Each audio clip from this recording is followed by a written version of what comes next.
Okay, but fine. Sigei, there's something I also want you to respond to. In fact, let's bring up what the former Deputy President Rigathi Gachagua said in terms of the impeachment period, so that we hear what Sigei has to say about that. Let's listen. Na mimi ningesikiza vile rais alikuwa ananiambia nijiusuru, because alikuwa ananiambia wewe jiusuru nikupatie bilioni 2 uende nyumbani, uende upumzike, fanya mambo yako, uwe na security, uwe na mshahara na unaweza simama siku nyingine. Sasa nikajiuliza, yule anakupangia mabaya anaweza kukupatia suluhisho ya vile utaishi? Lakini hakuna mtu amenikataza kusimama. Mimi niko na kesi kotini inaendelea. Uhuru Kenyatta na Ruto walisimama wakiwa na kesi kwa Hague. Katiba ya Kenya iko wazi ya kwamba kama ugali uko na mambo kotini, right yako ya kupigania kiti hawezi ondolewa. Kwa hivyo mimi nikitaka kusimama nitasimama. Sigei, he went ahead to say that MPs and senators were given money. Why you as senators given 10 million shillings to impeach the former Deputy President Rigathi Gachagua? Yes or no? I definitely don't expect you to hear me say, yes, I got 10 million. I expect you to say the truth. Honestly speaking, we've had so much of Wamunyoro. We are tired. This is someone who was in office. He has failed. There are so many things that we should be dealing with. No money was spent on the impeachment of Rigathi Gachagua. No money was spent on the impeachment. Okay, but there was an admission by one of the MPs. That was not a representation of the members of the National Assembly or the members of the Senate. The issue that we should be dealing with right now is, you know, the sort of statements that Wamunyoro makes, by the way, you sit back and you wonder, we made the greatest mistake to have voted in this gentleman to become the Deputy President. The office of the Deputy President of the Republic of Kenya is a high office that requires someone. Unfortunately, because of the politics of the moment, he fortunately was lucky to have gotten there, but he didn't last because he was not fit to be in that office. So all the statements he said, you can imagine a Deputy President saying, I used to be given what to say. Within 2 years down the line, the question that we are now supposed to be asking is, so who is telling him what he's saying right now? Because it definitely means he's not even competent enough to be independent of mind, and the statements he's making are statements from other people. So Wamunyoro, Rigathi Gachagua is just behaving like any other political loser. He needs to be relevant. Let him be. So you're saying no senators were given any money? No. And the members of parliament? Yes, no. None. That you know of, or that you can confirm that no one was given money? No. He didn't get. I did not get paid. How can he know? But you see Trevor, you're asking Sigei to admit that, I don't know whether they are given money, but I also know that there's a member of parliament who came out into the open to say that actually we are offered money to impeach the 282. You now, see, having said that, let me comment on Rigathi Gachagua. I think Rigathi Gachagua, together with J.B. Muturi, the former Attorney General, now current CS for public service, I think they are speaking some truths, but I also find them dishonest. Okay, you see. So to some extent, exactly. So there's a misnomer here. You cannot say, for example, that you're a truthful man, but when you are in office, you are told, go and lie to Kenyans, go and say this, and then still claim to be truthful. Those two sentences, and being a truthful man and telling lies, cannot be on the same sentence. So whereas Rigathi Gachagua is now doing some expose of the rot in this government, but he was part of that rot. And to that extent, he needs to hone up. I wish Rigathi Gachagua would have started with a public apology to the people of Kenya. And to say that, you know, guys, thank you for having elected me as a deputy president. However, I apologize that we've been lying to you. We've been giving you all these kind of lies.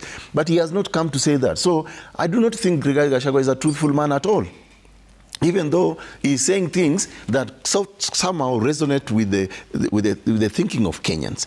So this is just, political theatrics. Okay. You know, because right now, and I agree with some of the Kenyans who have posted things on social media saying that now because you are jobless, you're behaving like a jilted lover, even though you are... Daktari, you know, I have a very interesting observation. When a former deputy president comes out and says, about that. I was offered I have a very different... But I also believe he may have been tied with what is called collective responsibility in cabinet. There's something very interesting. There's something very interesting.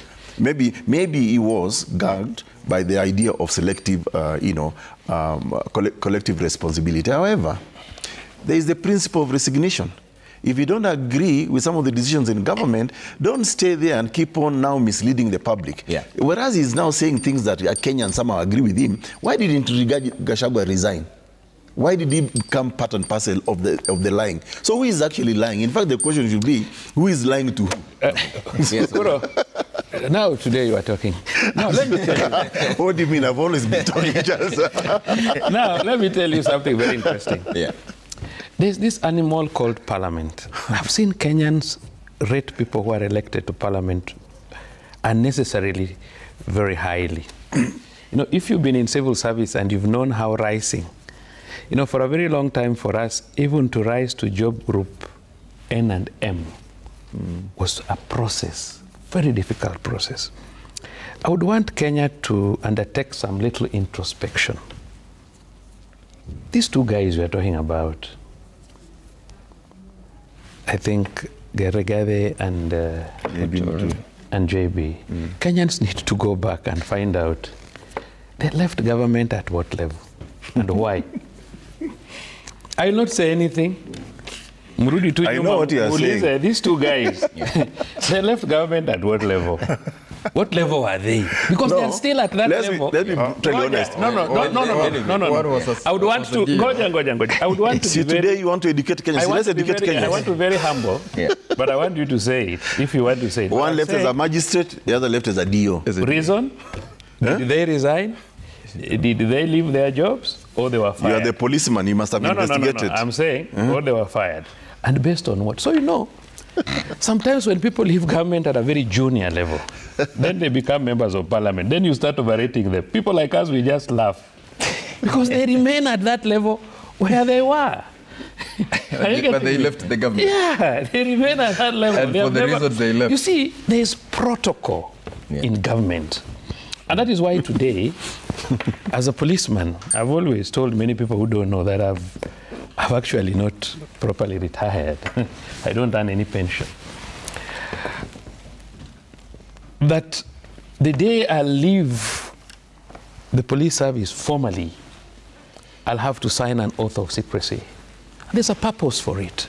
The purpose is that we live on some moral grounds where you are expected to have some decorum and expected to to protect the nation. There are some things, if you say today, you can break this country and burn it, and then you end up putting your country in a more awkward position.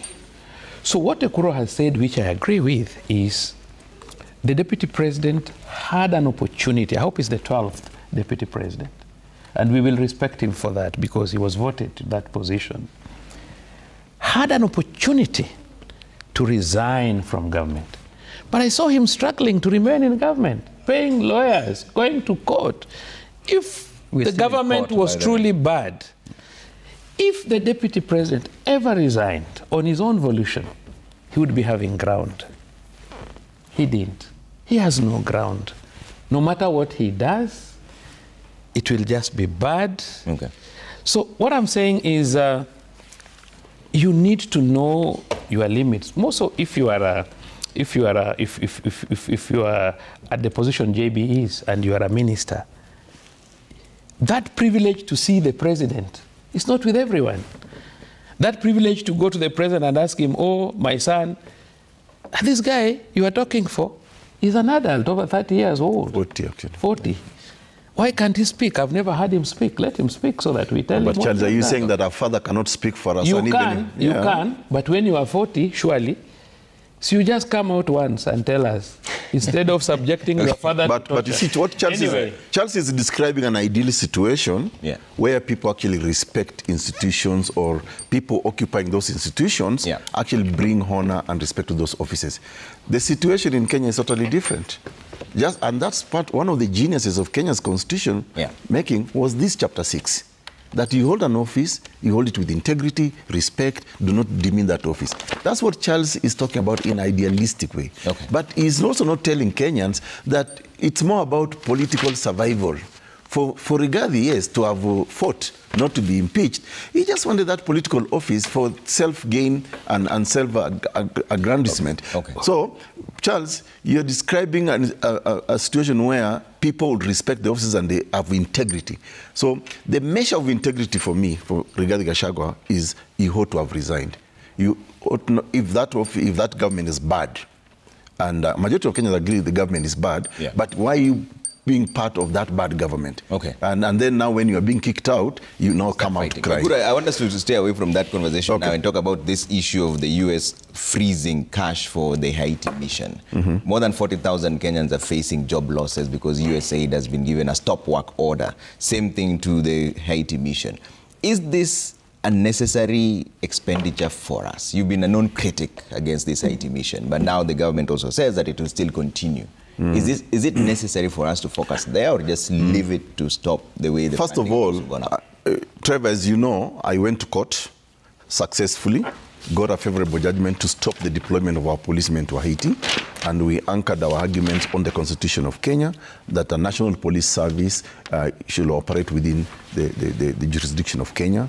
I mean, it went against Article 240. I mean, it even went against the Constitution of Kenya itself. It went against the Constitution of Haiti. And we explained all this, that even for Haiti to be able to make that request to Kenya, there has to be something called a reciprocal agreement between the two countries.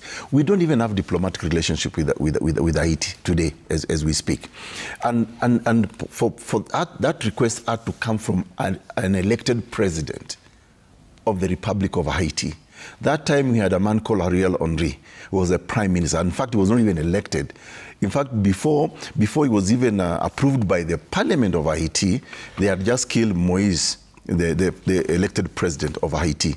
And so his name was not even properly actually voted for, so he was not vetted. So there's a whole ambience of illegality around this deployment. And of course for Kenya, to be honest with you, and Charles here, now he can actually educate Kenyans on his experience as a policeman.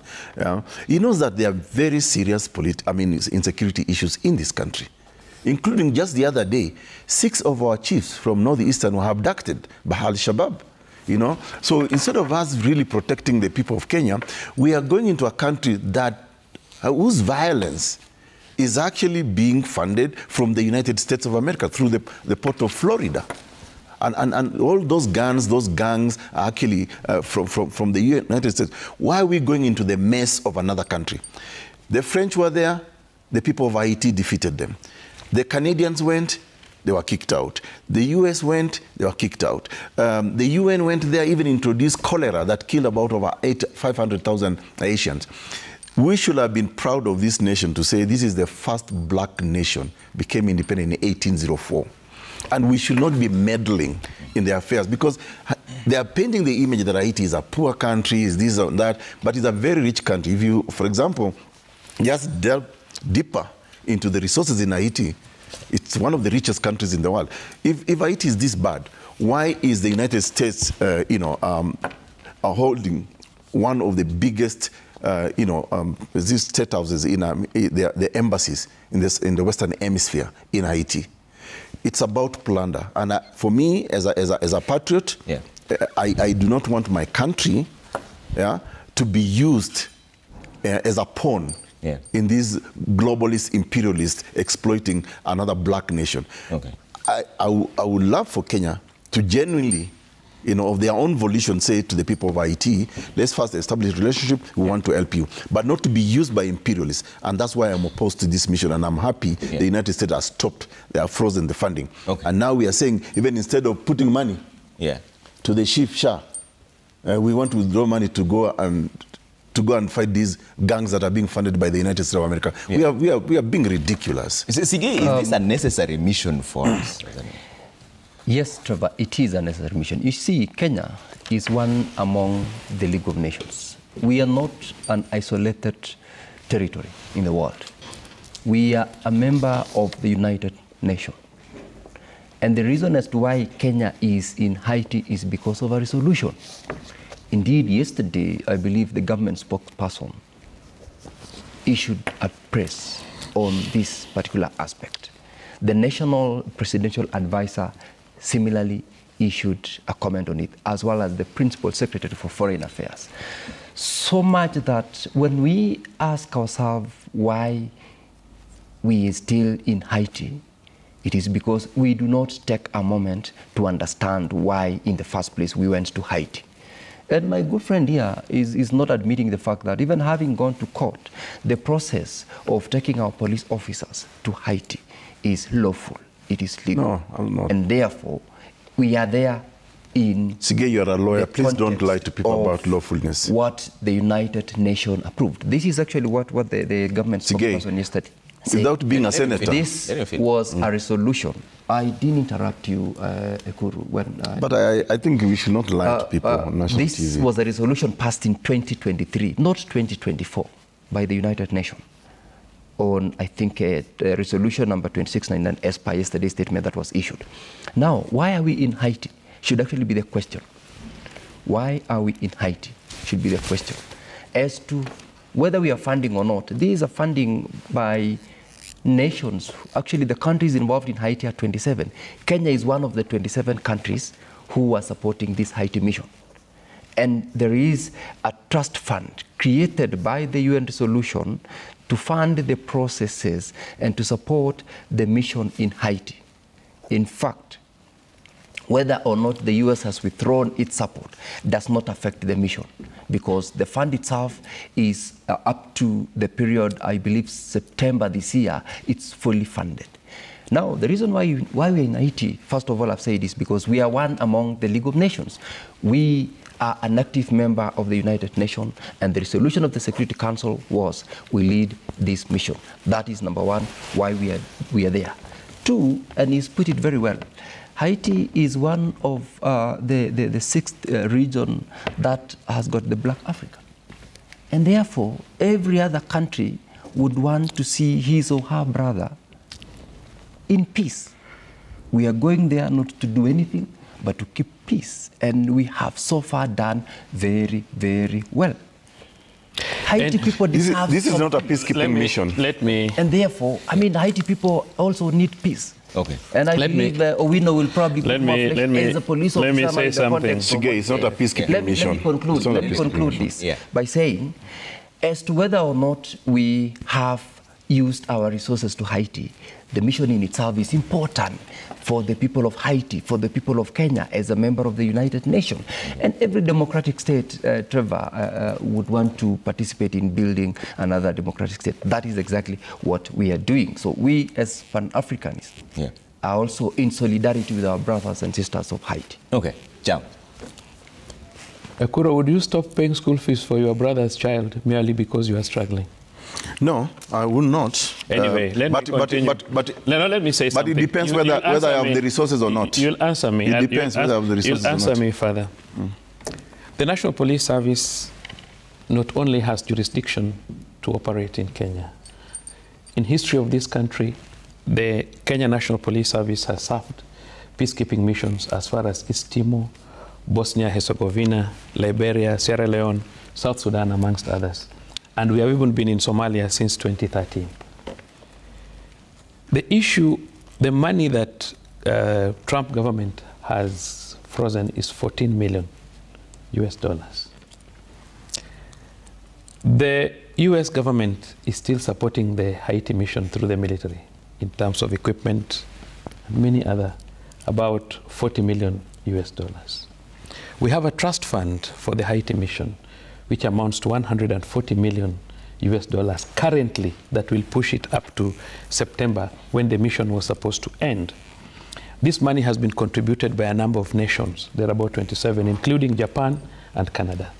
So US withdrawing from Haiti mission, in which it's also pending consideration. Actually, it's 90 days freeze. Yeah, it's 90 days freeze pending consideration.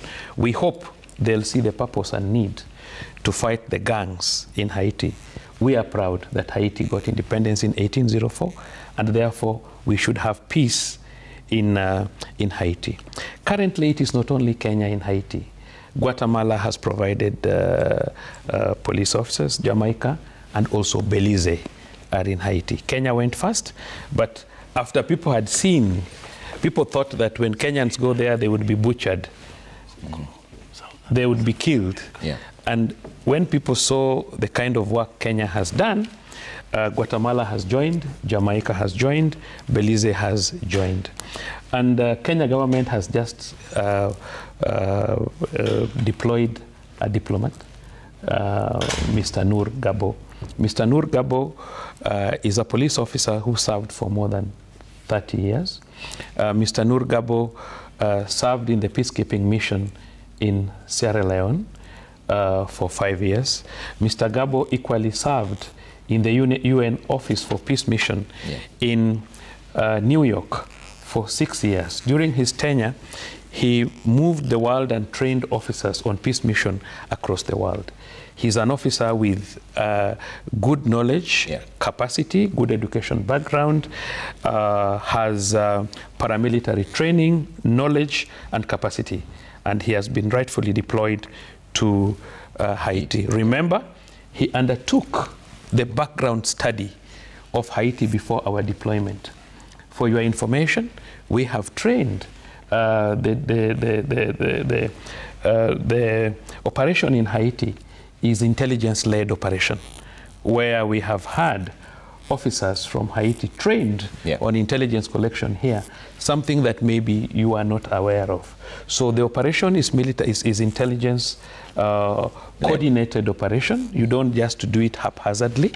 And we have the right person who was there. Mr. Gabo was there for 2 years, undertaking investigations, intelligence collection, taking up a lot of information on the gangs. So, Okura, I want just to humbly request you that this is important for our international image, and nothing has gone wrong. We should pray for our officers and ensure that we succeed in this mission. Yeah, but Okuru, in the larger context of things, not just the Haiti issue, even the US aid, how is it that more than 40 years down the line, we are still dependent on international community for support? We've seen now more than 35,000 healthcare workers are being sent home because of the USAID stop work order. HIV spread is in the line, TB, malaria. HIV itself was discovered here almost 41 years ago. To date, how come we're still dependent on donor funding? You know, where's the problem here? You know, I'm sure all of us here have had the opportunity to travel the world, even in the region. Fortunately, Trevor, we have a very rich country. Kenya is extremely rich. The resources in this country are so enormous. The problem in Kenya has been governance and governments in place. And especially when people come to defend failures of government. When we are not actually industrializing, we are not exploiting economic opportunities in each and every country, in our country. Let me take you back to 2007. In 2007, I was consulting for the GJ laws, the Government Justice Law and Order Sector Reform Program at that time. And I had the opportunity to go by road all the way to Mbita Point. And when we were looking at the economic opportunities, for example, in just Homa Bay alone, at that time in 2007, fishing from Fangano and Rusinga Island was pumping 7 billion into the GDP of our country. But there was no single fish processing plant not just in Homa Bay, in the entire Luo Nyanza. Instead, the fish processing plant was in a place in Thika. So, what am I saying here? What I'm saying is that governments after governments have not really bothered to actually industrialize economic opportunities in our counties. Yeah. And that is the reason why we become so dependent. This dependent mentality, we still have that slavery mentality. In fact, when I think of our governments, successive governments, you can only draw an analogy from the slave, the house slave and the field slave. So we are stuck into the field slave, that we are always depending on the master. And that's why we are just a begging nations. Look, I'm not a fan of military coups or military leaderships, but we should draw some examples from a person like Ibrahim Traore of Burkina Faso. Yeah? Within 2 years, the man has cleared all the national debt. He is putting things right in his country. He's building one of the biggest gold processing plants. Food security is put all places. We are not doing that. Instead, you've had people say, oh, you know, because of USAID, because of that. What about ourselves? Why don't we, and I like the word that Charles used, some introspection about ourselves and what we can actually achieve as a country. But you see, the problem in Kenya is even before people achieve what they promised during electioneering time, they're already talking about re-election. That's why you can see the conversation is about 2027. Today, the sycophantic following is emerging. People of Mandera or northeastern provinces are admitting that, yes, we gave you 2%, but this time we are giving you 99%. Based on what?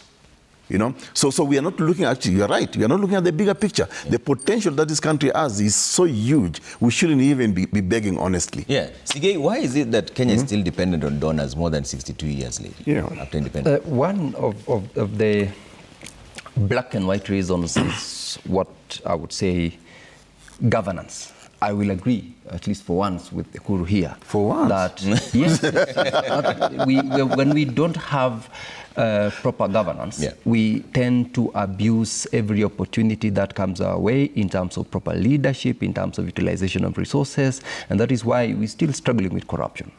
I come from the county of Bomet, where I have, as a senator, channeled up 14 billion Kenya shillings in the last 2 years I've been in Senate, through equitable share that goes to the counties.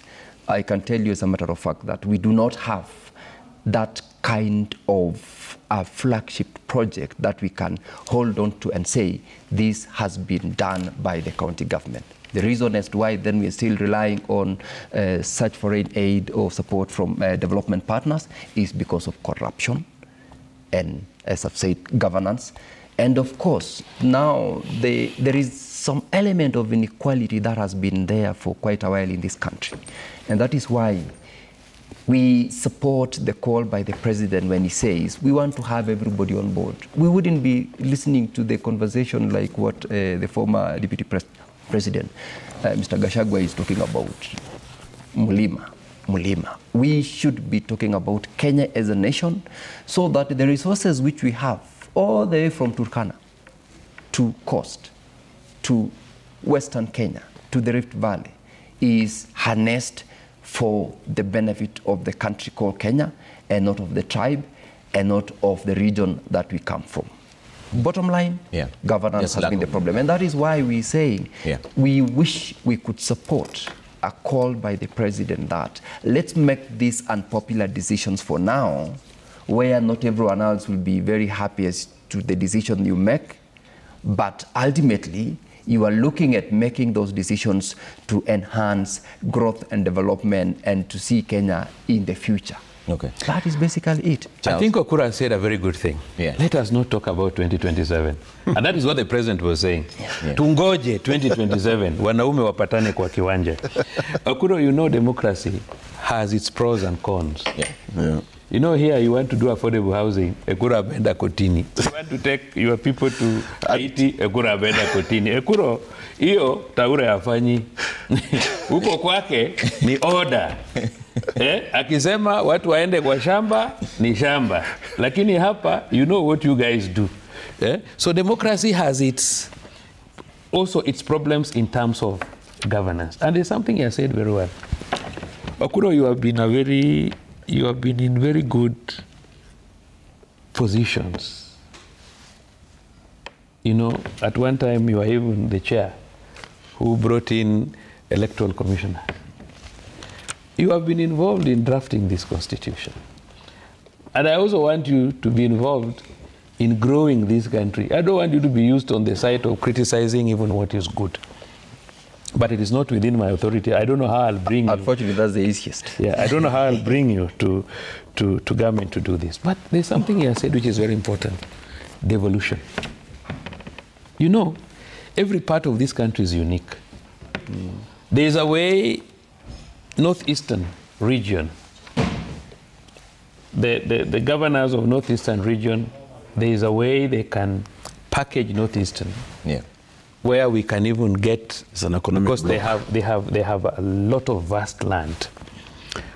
where people can even decide, because of even security reasons, let us stay in Wajir town, or let us say in Mandera town, let us use the rest of our region, subdivide it, do water, let us have more animals. When we have a lot of these animals, we ginger them, we sell the meat to countries which do not have meat, we sell hides and skins, or we do our leather factories here. Ekuro, I agree with you.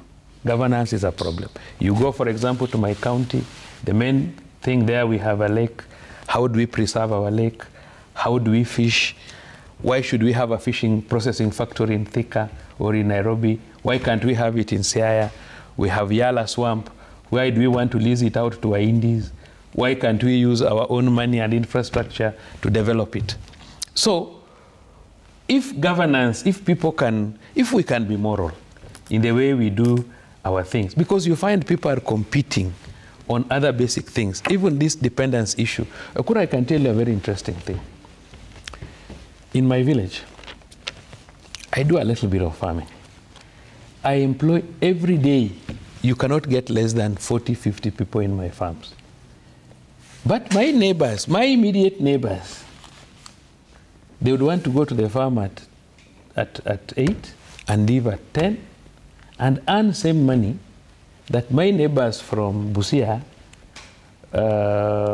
who come to work in my farm, they come to work at 6, they leave at 3, they earn. So my production, I'm able to, economies of scale, I'm able to get better from those people. Then you hear my neighbors saying, I'm not employing them. How would I go for where I'm making losses instead of where I'll make profit? Because I've given them the opportunity. So generally what we are saying is governance and culture. We must also change our culture. Ekuro, I can tell you we have a very bad culture, especially among the younger people. And now, with social media, the president is just is trying to do 100,000 kilometers of cyber connectivity in the country. The region is so that we are all digital, we are able to solve most of our problems. Today you can even see the way we are transacting money. Look at Kenya, M-Pesa, a very big thing. That it is a brand that could even give us a lot of money internationally. It's really a global brand. Yeah, if we work together. So Kenyans are kind of people that he wants to see. Ekuro has failed, then he's happy, alikuwa anapiga mdomo, sasa ako na nini, fulani has failed. To me, I don't even want Deputy President Rigathi Gachagua to fail. Neither do I want my brother Muturi to fail. We need to use them in areas where they can do better. So what we need, we need a country where all of us, this country is very rich. If we all come together and we work as a team, and Ekuro, we need to educate the voters, even before we complain about government. It's these Kenyans who vote people. So Ekuro, before you start fighting people who have gotten into offices, let Kenyans be taught and be told to vote the right people. Waanze kuvoti watu walifutwa. Trevor, there is one solution. Just 2 seconds. In the next 30 minutes. Yes. But I think there's just one solution to end this beggar mentality. Owina said we are a very rich country, and I totally agree. And we even have a lot of money in this country. If only the government of the day could just punish thieves of public money, using the Auditor General report, we do not need USAID. We do not need to beg for money. Because billions are stolen. And even there's been an admission in the past administration where President William Ruto now was the deputy president. You know, there was an admission from the head of the state that they are losing 700 million every day? Every day. So why are you not using the state machinery, the intelligence, the police, the CID, the DCI? Owino here is admitting that they are not able to investigate crime. When an auditor pens a report, where did I say that? Makes a finding. No. Where did I say that? You're implying. No. You're implying. Be a good lawyer. Well, I can only interpret. When the Auditor General pens and makes findings, Trevor, that you said you'll build a road, and then we allocated money, and that road is not there. Where did you take the money? I work with auditors and accountants. They tell me it will not take me even 10 minutes to prove that this person has stolen that money. Okay. Because there's no road, there's no hospital. All right, gentlemen, we have to leave it there. Thank you so much for making time. Honorable Hilary Sigei, Senator for Bomet, Dr. Ekuru Okot, Party Leader, Third Way Alliance, and Charles Owino, Head of National Communication Center, for making time on the State of the Nation. Coming up next is Cooking Tips. Bye for now.